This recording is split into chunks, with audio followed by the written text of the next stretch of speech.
You mentioned the word food allergy.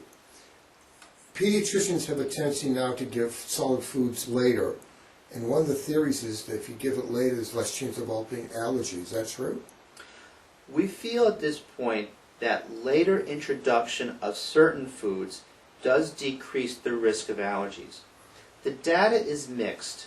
There are studies that suggest that this is true, and there are other studies that show that it's not quite such a clear correlation. But for safety's sake, we tend to introduce solid foods, especially more allergenic foods, such as eggs, at a later age than once was done. If you breastfeed, does that mean there's less chance of allergies down the road? Again, the studies are mixed. There's some studies that show that breastfeeding decreases the risk and severity of allergies.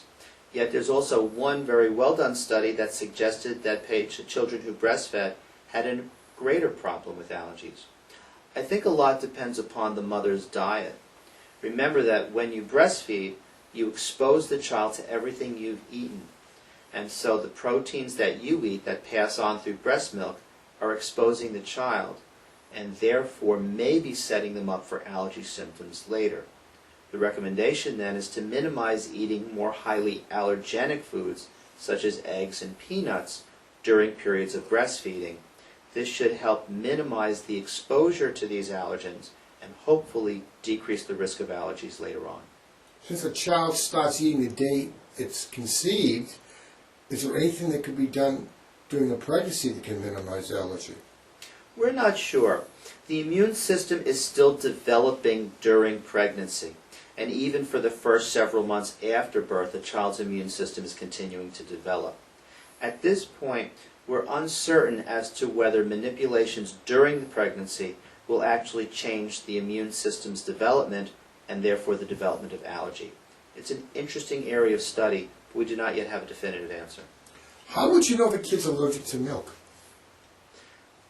If a child is allergic to milk, then the first thing that we would see is that the patient would have similar symptoms whenever they're drinking milk. So this milk is a common ingestion on a daily basis, therefore, we would see the symptoms of allergies occur on an almost daily basis as well. Allergy symptoms could be skin rash, such as eczema, could be runny nose and congestion, or may even be wheezing, such as asthma. The next test we would try is the skin testing to see if the milk was the cause. If the skin testing wasn't tolerated by the child, blood test would be possible. We would then eliminate milk from the diet, use a substitute, and then re-challenge the child with milk at some point 3 to 6 months later, just to be certain that the testing truly diagnosed a pure milk allergy. Is this a myth or a fact? Some people feel when the kid has a cold, if he's drinking milk, the mucus gets thicker. And any kid, is that possibly true or not true? It's variable. There are some children where the milk fat can actually increase the secretions as they drink it. There are many children who tolerate milk perfectly well with no increase in their secretions from their ingestion. So what I generally recommend to parents is know your child. Give the child milk during a cold and see what happens. If the secretions seem to be thicker or more uncomfortable to the child, then eliminate milk for a day or two, not for a long period of time. What age would you say be safe to introduce extremely high trigger foods like, say, shellfish, peanuts? What would be the right age you think you could introduce these kind of foods? I would delay these foods for a long period of time, 18 months to 2 years at the very outset. And actually, in my practice, I generally recommend 4 to 5 years of age before introducing these foods when at all possible. So a Chinese restaurant is out for a kid 6 months old, is that correct? Absolutely. I think a Chinese restaurant is a landmine of problems for young children. If a kid has got severe allergic reaction, say to peanuts or something like that, they probably should have a thing called an EpiPen available. An EpiPen is a very useful device that can help a child if they're having a severe allergic reaction. An EpiPen is a device which looks like a pen, and when pressed against the skin will automatically inject a rescue medication, epinephrine, sometimes called adrenaline, into the skin and into the body. By injecting this medication, it will very rapidly reverse the most severe allergy symptoms, such as swelling and difficulty breathing. The thing to remember is that an EpiPen delivers a medication that does not last very long in the body. Within 15 to 20 minutes, that medication's effect is wearing off. And so the EpiPen should always be followed by a visit to the doctor or a visit to the emergency room, so that if symptoms were to start to return, more definitive therapy can be given. There's even a theory now that you may should have 2 EpiPens around, just in case there is a life-threatening reaction and the 911 ambulance system, your town's a little delayed, whatever the reason, you have an extra one just in case. Having a second EpiPen is a very helpful thing to do.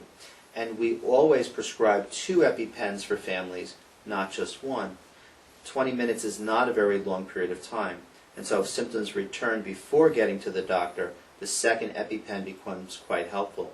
There's in fact a newer device called TwinJet, which allows for 2 shots to be given from one device. So even after the first shot is given, the second shot then is available, so that you don't need 2 separate pens, but only a single shot.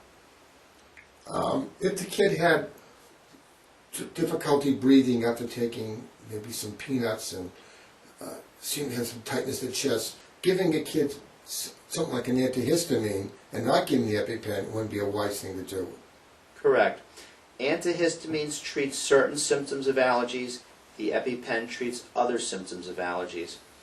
You need to give the proper medication for the proper problem.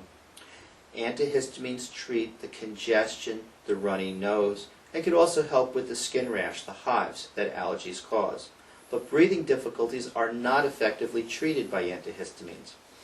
Breathing difficulties require either an EpiPen, an inhaled medication, or a steroid, or a combination of any of those 3 in order to effectively reverse and treat the child safely. Thank you very much.